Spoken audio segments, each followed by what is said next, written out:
Hey, what is up guys? My name's Nate and welcome back to episode 5 of A Nuclear with Every Gun in Black Ops 3. So I'm going to get through the class really quickly for this nuke because I actually want to talk about the specialist ability I was using in this and why it's so much fun in this game. So right away I am using the Man of War. The class will be on your screen right now. We've got the Man of War with the red dot sight and stock. You have to use, well, you don't have to, but I mean the ARs ADSing are just so incredibly slow without stock. Even with stock they're not really that quick, but they are a lot better. And then I'm using the red dot sight, which on this gun I feel like I get an insane amount of recoil if I'm not using the red dot sight, and then in return that makes it a lot more difficult to win long distance gunfights. So I always slap on the red dot sight on the Man of War. I actually don't like the last reticle you get on this weapon. I actually enjoy just the normal red dot more. And then for my perks, they're pretty much the same thing as I always use, except for one difference. So anyways, for my perk 1 I'm using Sixth Sense, perk 2 I'm using Sleight of Hand and Scavenger, and then for my perk 3 I'm using Dead Silence and Awareness. So if you guys watch my videos a lot, you're going to right away notice I'm not using Tactical Mask. This game is very like on and off when it comes to people spamming a whole bunch of like stun grenades. In the last couple of days I've been playing,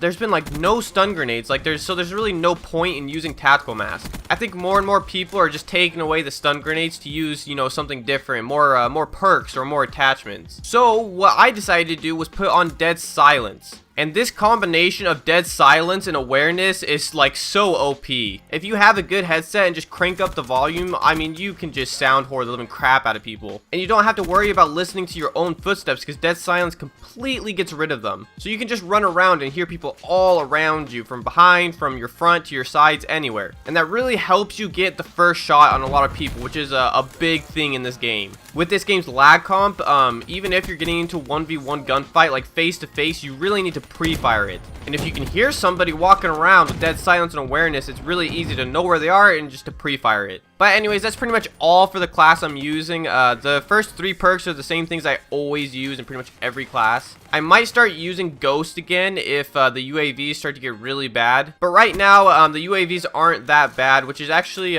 weird considering it's like the first week of a release of a new COD. But for right now, it's fine, and I still use Sixth Sense. But anyways, that's enough for the class. I wanted to talk about the specialist I'm using. So I am using the Ruin Specialist, which comes with the gravity spikes, but I'm actually using Overdrive. And I don't think this ability gets enough credit at all. In my own personal experience, I rarely see somebody actually using Overdrive. If anything, they use the gravity spikes. But right now, Overdrive is my most fun specialist to use. So the game has already gone to that point to where I can't find a kill confirmed lobby, which sucks so much because kill confirmed is my favorite game mode. And so right now I've been playing a lot of TDM. And the main issue I've been having is there's not enough kills. So with this game being really fast paced, even though my teammates may be going negative, they're still getting, you know, quite a few kills, you know, 9, 10 kills, all of them, which ends up adding up to where I can get more than, you know, 20, 30 kills. So what I've decided to do is use Overdrive, which if you don't know, it basically makes you like the Flash. Once you enable it, you can go insanely fast. Like everything is pretty much super fast. You're running. Even if you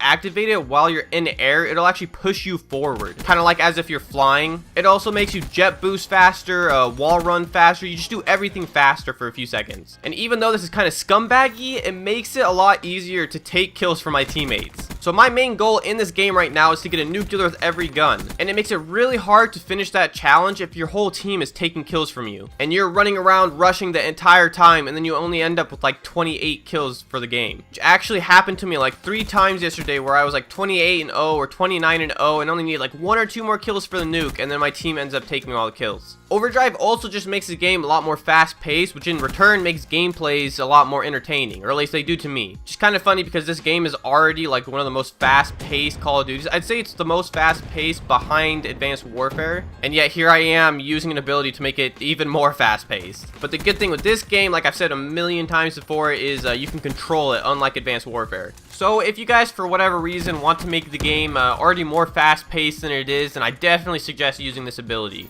This ability is also really good in general if you're a rush-orientated player. So I classify myself as definitely a rushing player in this game. So you see a lot of the times when I get into gunfights, rather than backing off and figuring out something else to do, which I probably should do, I end up just trying to compete with the guy and finish him off quickly, because I like action and I like getting a lot of kills very quickly. And this ability really helps with that because it helps you surprise people. So in a lot of gunfights where it's face to face and then I end up backing off a little bit because I don't think I'm gonna win it, I end up backing off and then using that ability and just pretty much flying right past them and killing them, which then makes the game keep its pace, and it's still, you know, very fast paced, which is like another one of my requirements for gameplay. But anyways guys, the gameplay is pretty close to ending. I hope you guys really enjoyed that beginning clip. I was freaking out when I got there. You'll actually see it in the chat. I posted damn because it was very unexpected. Like those two guys just came out of nowhere and then I collateraled them and then I hit that last shot that was really clean. And altogether I think it was like a 5 or a 6 man. So I thought that was really cool. Loving the sniping in this game. Like I've said a million times, it's really